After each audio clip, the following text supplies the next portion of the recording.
नमस्कार दोस्तों, मैं संतोष गुप्ता स्वागत करता हूं आपका मेरी पाठशाला में। दोस्तों, आज हम बात करने वाले हैं वर्ष 2022-24 में स्थापित प्रमुख स्टैच्यू के बारे में। जी हां, वैसे स्टैच्यू जिनको 2022 और 24 के बीच में मतलब कि बनाया गया है। तो चलिए शुरू करते हैं। इस क्रम में सबसे पहला स्टैच्यू है हमारा स्टैच्यू ऑफ सोशल जस्टिस। जी हां, सामाजिक न्याय की प्रतिमा। जी हां, स्टैच्यू ऑफ सोशल जस्टिस जिसे सामाजिक न्याय की प्रतिमा कहा जाता है।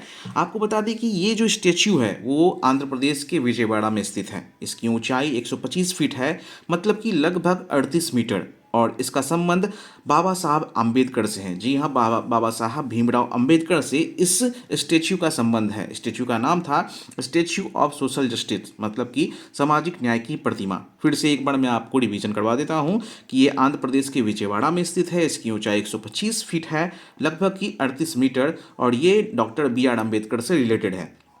अब डॉक्टर बी आर अम्बेडकर थे कौन, मैं आपको बता दें। ये एक भारतीय राजनेता थे, समाज सुधारक थे, और संविधान के जनक के रूप में इनको कहा जाता है, मतलब माना जाता है।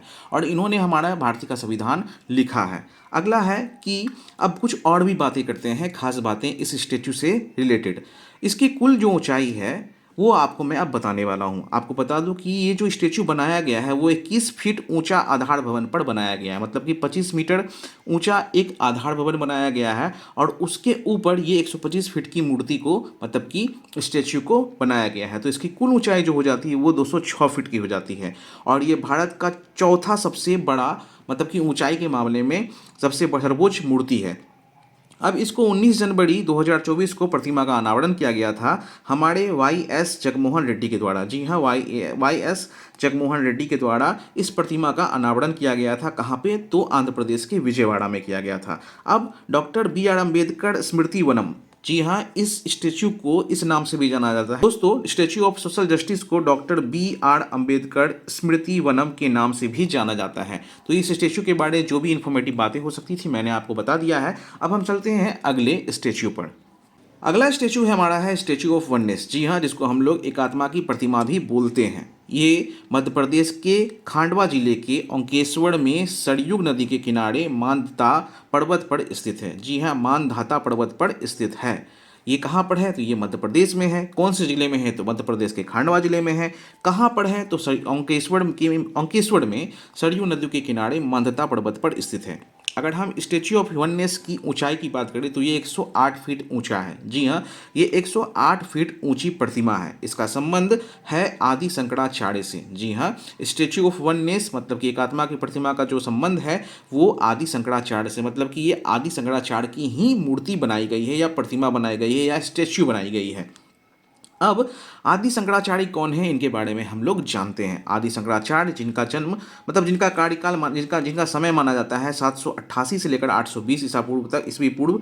तो आदि शंकराचार्य को आदि शंकर के नाम से भी जाना जाता है। इनका जन्म स्थान कलाडी, जो कि केरल के कोची के पास है। अब ये कौन थे? तो ये शिव भक्त थे। इन्होंने 33 वर्ष की आयु में ही केदार तीर्थ पर समाधि ली थी। आपको बता दें कि इन्होंने 33 वर्ष की आयु में, जब लोग अपने जीवन में कुछ करने की सोचते हैं, उस उम्र में ही इन्होंने केदार तीर्थ पर समाधि ले ली थी। अब बताते हैं, इन्होंने अद्वैत सिद्धांत का प्रतिपादन किया था। अद्वैत सिद्धांत, इन्हीं के द्वारा 4 मठों का स्थापना किया गया है, जो कि है श्रृंगेरी, पुरी और द्वारका और बद्रीनाथ। पहला है श्रृंगेरी, दूसरा है पुरी, तीसरा है द्वारका और चौथा है बद्रीनाथ। इन 4 जगहों पर मठों की स्थापना की गई है। 4 मठों की स्थापना की गई है किसके द्वारा? आदि शंकराचार्य के द्वारा। और ये जो थे वह बौद्ध दर्शनों के विरोधी थे, मतलब कि उनके समय में ही बौद्ध धर्म बहुत ही अपने सुरूर पर था, मतलब उस समय बौद्ध धर्म का बहुत ही जोरों से प्रचार प्रसार किया जा रहा था। तो इन्होंने हिंदू धर्म को बचाने के लिए, सनातन धर्म की सुरक्षा के लिए 4 मठ की स्थापना की थी। तो ये थी स्टेच्यू ऑफ वननेस, जो कि आदि शंकराचार्य की प्रतिमा है। इसकी ऊंचाई आपसे पूछी जाएगी तो आपको लिखना है 108 फीट। और ये कहाँ है? तो आपको लिखना है मध्य प्रदेश में। जिला पूछेगा तो खांडवा। किस पर्वत पर है? तो मांधाता पर्वत पर स्थित है, और ये अंकलेश्वर में सरयू नदी के किनारे स्थित है। तो ये थी सारी बातें स्टेच्यू ऑफ वननेस के बारे में। अब चलिए अगले स्टेच्यू पर चलते हैं। हमारा अगला स्टेच्यू है स्टेच्यू ऑफ इक्वेलिटी। ये है समानता की मूर्ति। जी हाँ, ये हैदराबाद के तेलंगाना में स्थित है। इसकी ऊंचाई की बात करें तो ये 216 फीट ऊंची है, मतलब कि 65.5 मीटर। अब बात करते हैं कि इसका संबंध संत श्री रामानुजाचार्य की प्रतिमा है। अब ये जो संबंध बता रहा हूँ मैं, ये जो स्टेचू है, स्टेचू ऑफ इक्वेलिटी, ये संत श्री रामानुजाचार्य की प्रतिमा है। ये एक वैष्णव संत थे, आप एक वैष्णव संत थे। अब कुछ खास बातें मैं बताता हूँ इनके बारे में, रामानुजाचार्य के बारे में और इस स्टेचू के बारे में।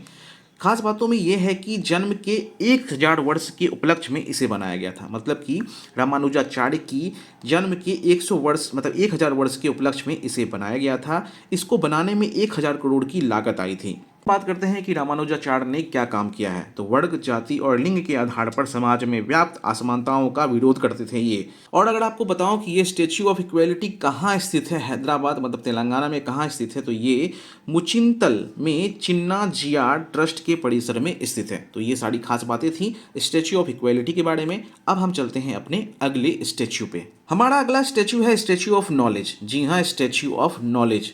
अब आपको एक बात बताऊं कि ज्ञान की प्रतिमा या सिंबल ऑफ नॉलेज के तौर पर डॉक्टर भीमराव अंबेडकर को जाना जाता था। ये जो स्टेच्यू ऑफ नॉलेज है, ये लातूर महाराष्ट्र में है और इसकी ऊंचाई है 70 फीट। अब इसका संबंध हमारे डॉक्टर भीमराव अंबेडकर से है। जी हाँ, स्टेच्यू ऑफ नॉलेज का भी संबंध हमारे जो संविधान के निर्माता हैं डॉक्टर बी आर अम्बेडकर, उनसे हैं। अब डॉक्टर बी आर अम्बेडकर के बारे में कुछ बातें मैं आपको बताता हूँ, हो सकता है कि आपको अच्छी लगे। इन्हें भारत रत्न से सम्मानित किया जा चुका है। जी हाँ, इन्हें भारत रत्न से सम्मानित किया जा चुका है। संविधान का मतलब भारत का जो संविधान जो लिखा है, डॉक्टर भीमराव अंबेडकर ही ने लिखा है।